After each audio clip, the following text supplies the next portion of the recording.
Gracious viewers, welcome to Healthy Living on Supreme Master Television. This week we present the first in a two-part interview with Dr. Joan Borysenko, a renowned pioneer in the field of integrative medicine, or medicine that treats the whole person, with a focus on the interaction between mind, body, and spirit. Dr. Borysenko, a vegan who received her doctorate in medical sciences from Harvard Medical School in the U.S., is a licensed psychologist, director of the Claritas Institute for Interspiritual Inquiry Mentor Training Program, in-demand lecturer, and best-selling author. Her latest book is called Fried: Why You Burn Out and How to Revive, which is about emotional and physical exhaustion and how to overcome these challenges. In 1987, Dr. Borysenko published Minding the Body, Mending the Mind, which sold over 400,000 copies and was on the New York Times bestseller list. The book delves into how emotions and stress influence our physical well-being. We really need to understand the connection between emotions and disease, because when you have an emotional response, there are different areas of the limbic system of your brain that are involved.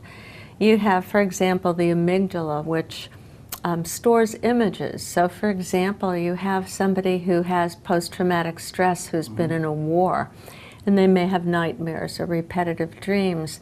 And that kind of chronic stress will release chronically a number of hormones. Amongst them is cortisol, which decreases the function of the immune system, and it actually kills cells in a neighboring part of the limbic system called the hippocampus. And this incredible activation of the nervous system that creates fear will continue.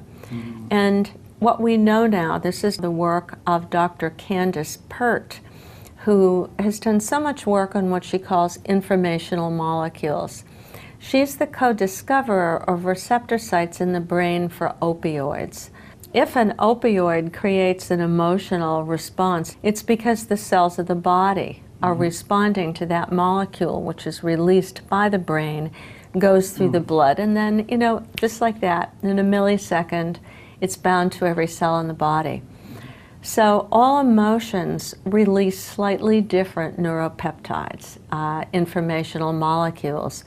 Those bind to the surface of the cell, and they are in fact signaling the nucleus of the cell.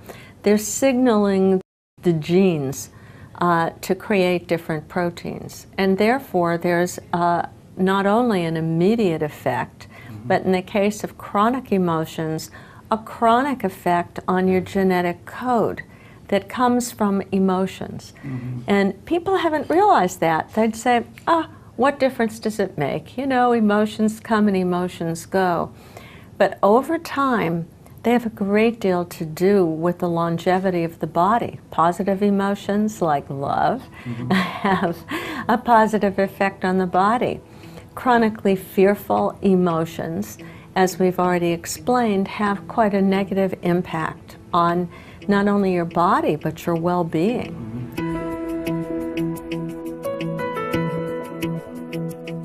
How can we learn from our negative emotional responses and achieve peace within, thereby improving our health and longevity? Dr. Borysenko now provides her perspective. You can take what might have originally been a calm nervous system, and through subsequent experience, it begins to respond, for example, with anger towards something.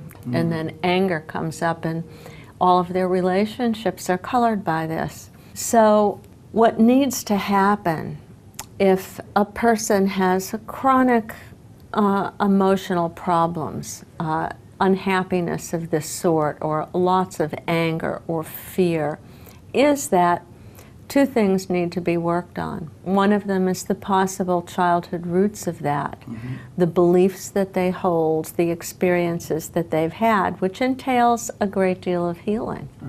To do that, to go back and learn to recognize, yes, this was my past, this is how I respond. I recognize that those patterns of response are not reality. They're conditioned by my mind. And You can learn, let me step back for a moment and witness them. There it is, there's the anger again. I feel it in my body.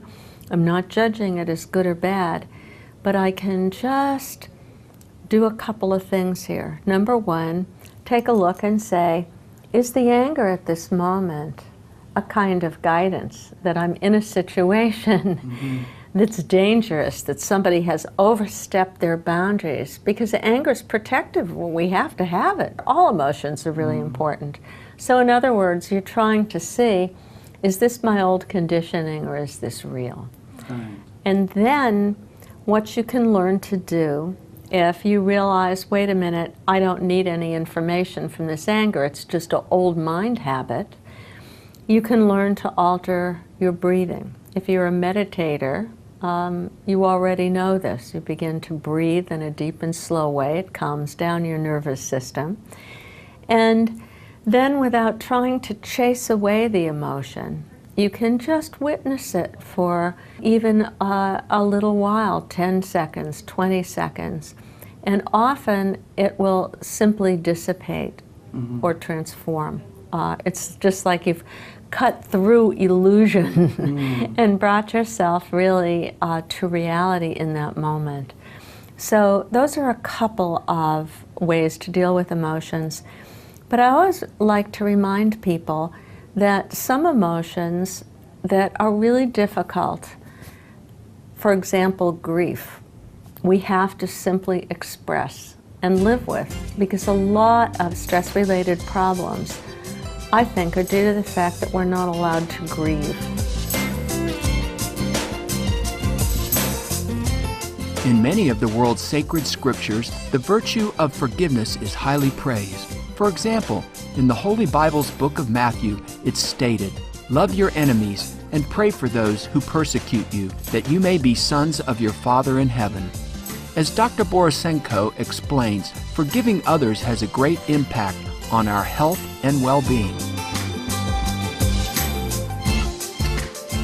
Then another fairly recent study at Emory University, which has a Tibetan Studies department, has looked at the effect of compassion meditation, where you're really generating thoughts of loving kindness toward yourself, to other people, and forgiveness toward enemies, toward those people who you may have held grudges against. What happens is, even not just for long-term meditators, but for novice meditators, there's a decrease in the inflammatory system of the body. So in other words, that's a direct effect on the immune system.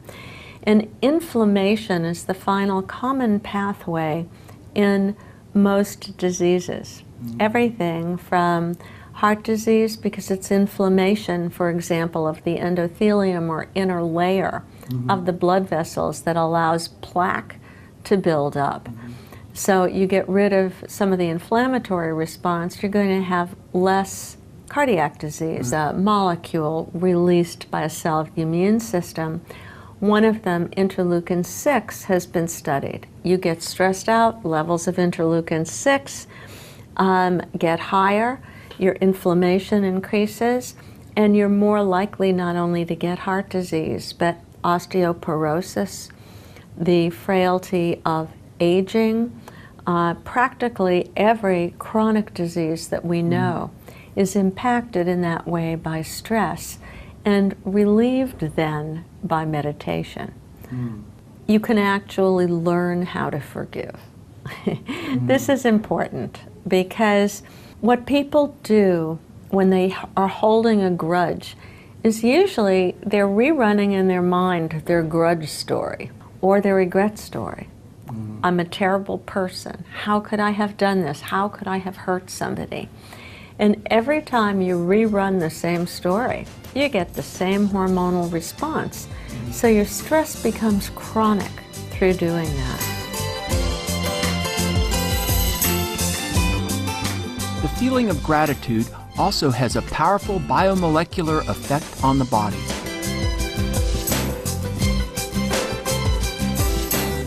With gratitude, if you measure different aspects, different levels of stress-related hormones, they're going to go down. If you look at the immune system, it's going to be functioning, at a better level. There's going to be less of that cytokine 6, for example, that really inhibits good immune function. And gratitude also has another effect, and that is that people who are grateful are much more effective in this world. They actually have better motivation, they get things done, and of course they're nicer. Look at people.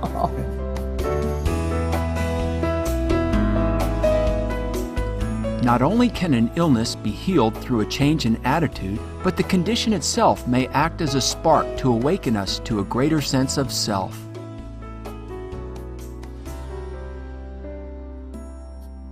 In some cases, it's possible to cure diseases by changing our attitudes. For example, all of the diseases that are primarily related to stress, we can eliminate. But then if there's another component, there's a virus, there's a genetic component, we may be able to make it much better, but in some cases we can't eliminate it. Not everything can be cured, but every condition of life, including every illness, can in fact be a journey of healing, where you come into a sense of harmony, where that conditioned or false self is actually, in a way, broken through by your difficulties. When all that false persona falls away, because suddenly you realize, I'm actually not in control of the universe. Look what's happened. And at that time, it's easier to access that part of yourself that people have different names for. You know, some people think of it, oh, it's my core self, or my true nature, or my divine self that's in connection with something larger. And that's a major thing, because once you get to that point, you have a lot more peace of mind. You have much more of that sense of compassion that comes from your heart. There's more harmony that you have, and you generally feel a whole lot less stress.